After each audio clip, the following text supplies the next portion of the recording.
السلام علیکم، آپ دیکھ رہے ہیں ٹاپ 10 نیوز۔ آئیے نظر ڈالتے ہیں آج کی 10 بڑی خبروں پر۔ حکومت نے اپوزیشن کو مذاکرات کی نئی پیشکش کر دی، اہم پیش رفت متوقع۔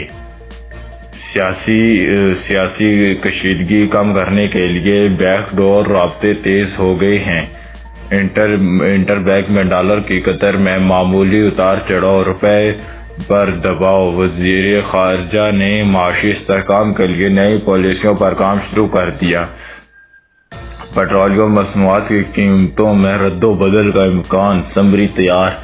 عوام کو ممکنہ ریلیف دینے کے لیے تجاویز زیر غور۔ خیبر پختونخوا میں دہشت گردوں کے خلاف بڑا آپریشن، اہم کامیابی حاصل۔ سیکیورٹی فورسز نے متعدد ٹھکانے تباہ کر دیے۔ کراچی میں اسٹریٹ کرائم میں اضافہ، شہریوں میں تشویش۔ پولیس نے جرائم پیشہ عناصر کے خلاف کریک ڈاؤن تیز کر دیا۔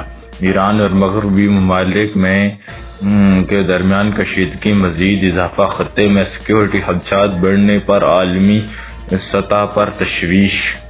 عالمی مارکیٹ میں تیل کی قیمتوں میں تیزی، سرمایہ کار متحرک۔ اسٹاک مارکیٹ میں ملا جلا رجحان دیکھنے میں آ رہا ہے، مختلف علاقوں میں بارش اور آندھی کی پیشن گوئی۔ محکمہ موسمیات نے شہریوں کو محتاط رہنے کی ہدایت کی ہے۔